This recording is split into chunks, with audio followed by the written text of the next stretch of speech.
Hello, and we're back on track with Monster again. And this is a bit of a tinkering episode, but I think these tinkerings are really important, so I'm cataloguing them.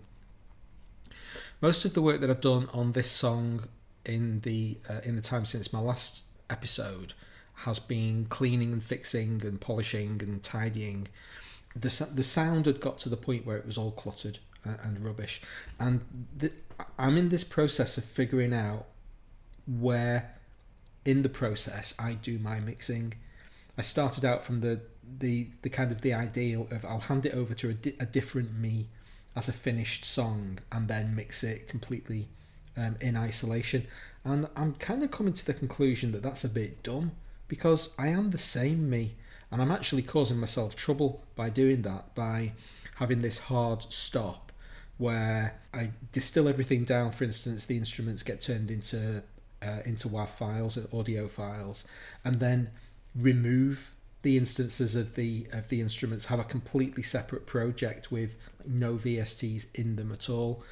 And if there's something wrong with that sound and I need to go back in and fix it, and this has happened, it's a real pain in the arse to go back to the previous project and re-render a new audio version of that. It's much easier to just turn the VSTs off. You can disable them from the control panel. They're not taking up any CPU load. Throw them into an unused folder. I don't think I've done it on this project yet. No, I haven't. But that kind of dynamic process of keeping all the possibilities open, but I am rendering them down to audio. I am doing little bits of mixing as I'm going. The one thing that I'm not doing early on in the stage, where we still are at the moment, is panning. I think it's really important to record in mono, and then I'll worry about panning later to avoid as many problems as possible. That's enough of a preamble. It's a bigger preamble than normal. I just want to get into it, and really you're listening for the difference in quality of sound. I'm trying to get it sounding better. I've done a lot of work on the drums. The drums have actually been substantially rebuilt, remodeled, and we'll talk about that in a little while. That's pretty interesting. Let's just hear what we've got. Down for the shadows like whispers of lies that poison my poor dark mind. On the winds of these storm-ridden skies, the breath of my ghosts as they rise, breathing softly, leaving no trace. I thrill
Still battling with that guitar solo at the end.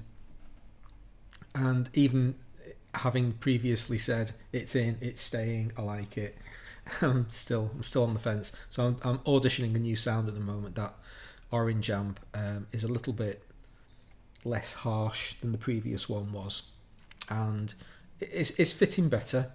But that's an ongoing and evolving decision. I've also brought in some effects on the bass. I think the bass was completely unprocessed previously. Feel the rhythm.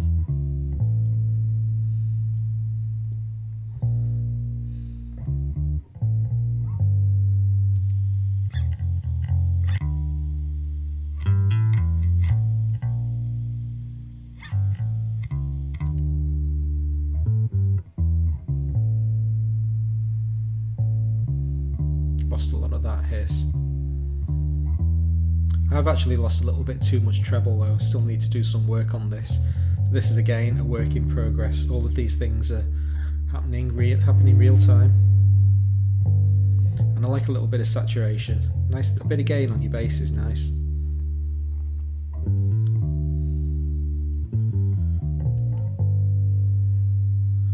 Yeah, I've stopped being scared of putting gain on things like bass guitars. It's just extra frequencies and predominantly upper ones, high ones, stuff that brings the definition out in the bass. That's why people put, it's called saturation at low levels and distortion at high levels, but it's the same thing.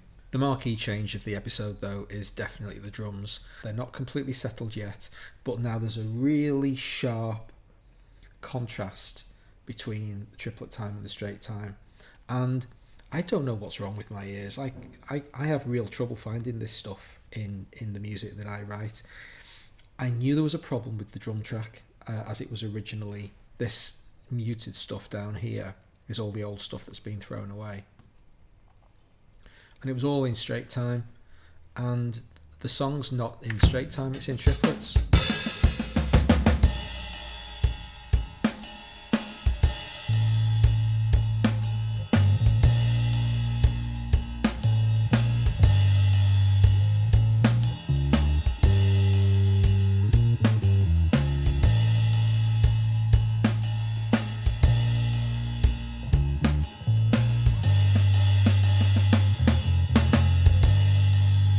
And it's that weird, it seems to kind of straddle a boundary. And I have, like I say, real difficulty actually telling when something is in triplet time. I have to stumble across, I have to try a swing time drum beat like this and just hear what it sounds like and then go, oh, well, that's better. But then we get to a different section later on and it's not the case. There are sections of the song where we go back to the old.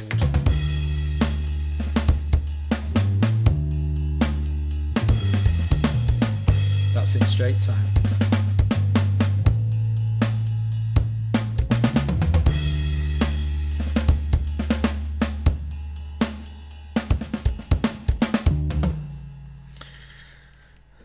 I mean, even having said it, I don't believe me. So we're currently set to 16 triplet quantize patterns, and yeah, it is in straight time. We look at 16, then everything suddenly lines up. So I have to do this. I have to visually check this stuff to see, am I right? Am I talking bullshit? It's disappointing. So the song is now this weird hybrid where we've got triplet time going into straight time. And it seems to be working really, really well. I'm pretty happy with the results. So here we're in straight at the moment, and then we switch to triplet time.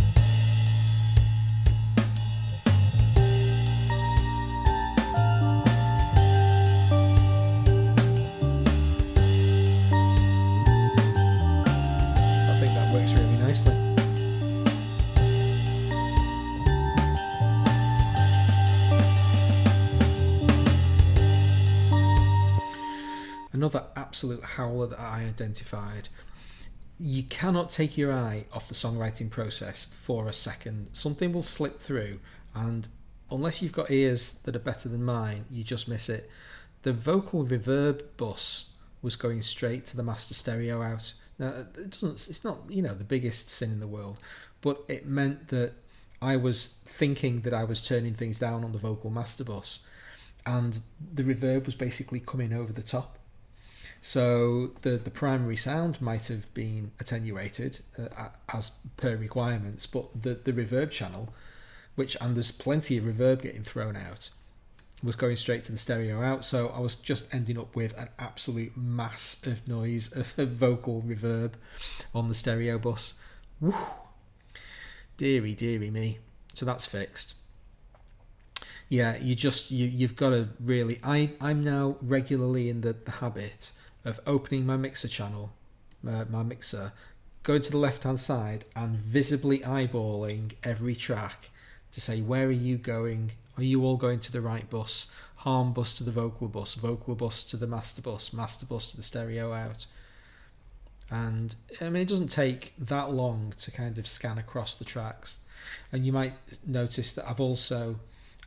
I experimented with having all of my instrument master buses, these things, at the end of their little group. So the bass master bus there, and then the vocals master bus there, and now I've moved them all to the end again.